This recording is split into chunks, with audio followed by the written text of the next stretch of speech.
Episode 6 of Building the Box podcast. We're back. I think we're going to have to upgrade the camera now. I've just been filming it on our iPhone 15s, 16s, 15s, I think. The ones we use in work. And now that we've got the Irish winter evenings coming in, when I'm filming this, it's just after work, everyone's gone home. So it gets a little dark. It's going to be dark real soon. So yeah, I think we need to get better camera quality. This last week has been good. There's a lot of progress. We've had a few people off sick, which is always hinders kind of momentum a wee bit. But there's been a few good things. Last week I talked about NBA, so I'll just get started on that, or basketball box more specifically. So I said we were going after the NBA angle, and so we got a test live on that.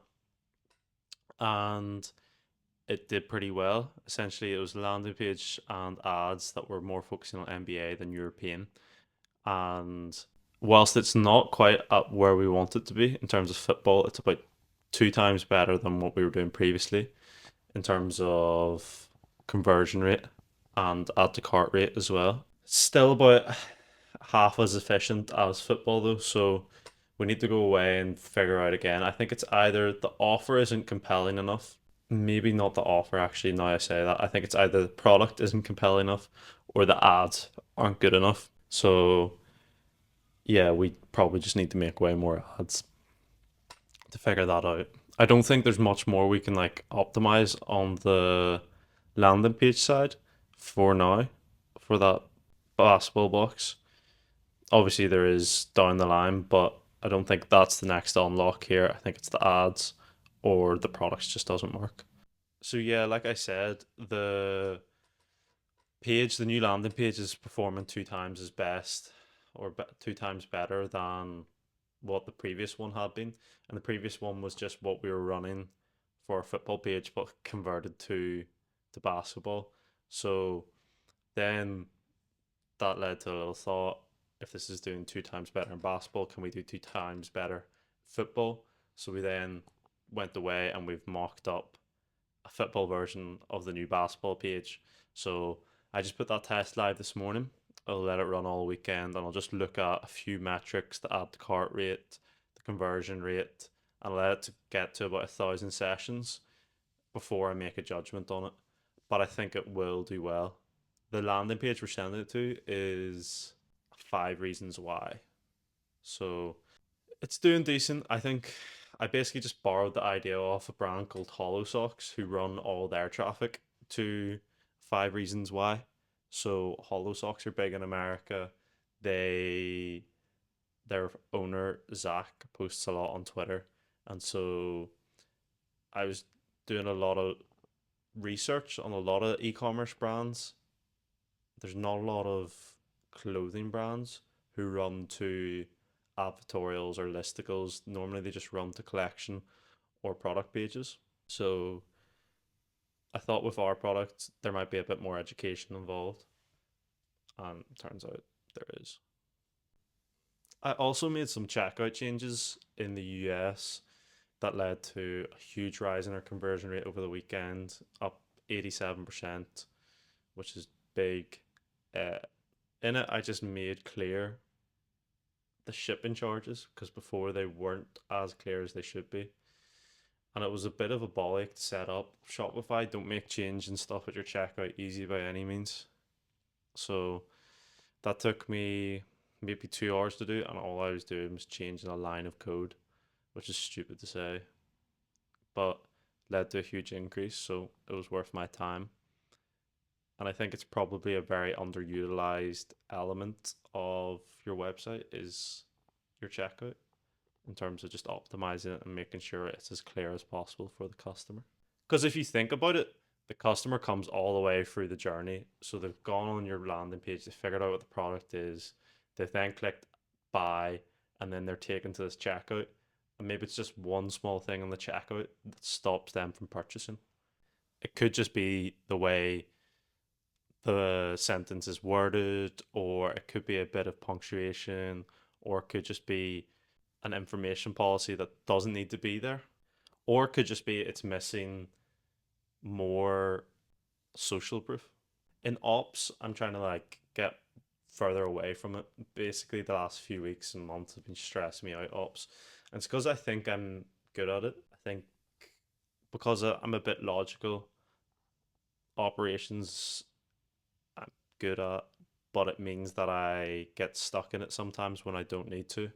And it's not the highest leverage thing for me to be doing. So I've been trying to take a step back and push him more onto Connor, who I promoted into our head of operations.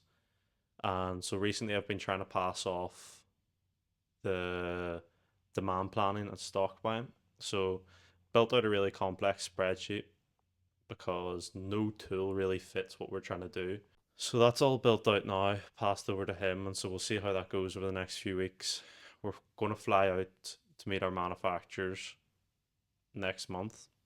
Connor will come out, and I'll be able to introduce him to our suppliers, and hopefully they can build a relationship because I already have a relationship with our suppliers, and that's what you need. You need trust. But if I want to pass this on to Connor, I need him to build trust with them, and vice versa. It needs to be like a two-way street that they trust him, he trusts them. So the only way I think you can do that, especially with the language difficulties, is just going out there in person. And I think it shows from our side a lot of commitment when you fly out to see your supplier because your supplier knows it's costing you time and money to come visit them. So yeah, that's at the start of October. We'll go over. It'll be a fun trip. And it's exciting to see the factories as well, see our suppliers. On visiting your suppliers, I don't think a lot of businesses do it enough. I think I've heard stories of people who've been in business 5, 10 years and have never actually visited their suppliers, which to me seems silly because I know we've got benefits, like we've got definitely reduced rates, more trust, more loyalty from our suppliers. We've probably got better terms. They prioritize us over other customers, definitely from it. So I think not a lot of businesses do it, but it's a key thing to do. We're going to make it a twice a year activity, just fly out, see them. 5, 7 day activity. It's not too expensive as well. I think this trip will probably cost us £3,000 for the two of us to fly out, including hotel, foods, gifts, flights, but it will pay back exponentially in the long run. We also finished our first book in the leadership book club. So it was 21 Laws of Leadership, very good book. I started it because I finished reading High Road Leadership, which I think is slightly better, in my opinion. But still, a lot of principles in there apply. Ones recently I liked was like Law of Priorities, which is always good. Key quote from that I try to apply is busyness does not equal productivity. We're trying to preach that to people as well in our company. Because sometimes you do just get in a rut of like thinking you're busy, and which means you're productive. But sitting there replying to emails all day isn't actually productive. It doesn't help anybody. So yeah, our new book that we just started is Buy Back Your Time by Dan Martell. It's recommended by Athena, which is the company I'm using for executive assistant. It's a very, I mean, I'm doing the audiobook. I'm like 50 minutes into the audiobook. I think I'm on chapter 2. There's like a really long introduction. Chapter 1 was really good though. There's a point in it that I wrote down here. Nobody can do it like you, which is a delusional self belief needed to grow to a certain point. I know I definitely had it when I was starting up this business, is the belief that you're the best at what you're doing, whether that's marketing or sourcing the shirts. And I think every entrepreneur has it to some degree. But then it requires a mindset shift as your responsibilities stack so high. So yeah, as your responsibilities grow, the belief that you can do it better than everyone else would hold you back because you don't have the time to be there helping everyone else.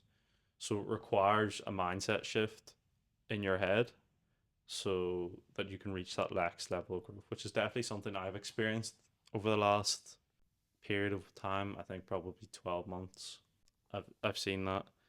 And so you just have to delegate out more and trust your team members because that's the only way you can grow. And you have to let go of that delusional self belief. But you definitely needed it to get in this position. I want to wrap up by saying we finally got the test live for subscriptions only in the UK and also higher price points. It took 1 month from idea to getting that out, to getting it live, which was incredibly frustrating. It should have took longer than 1 week, but there was a lot of errors on IntelliGem's behalf. Finally got it live. It was a really simple fix. I was able to do it myself.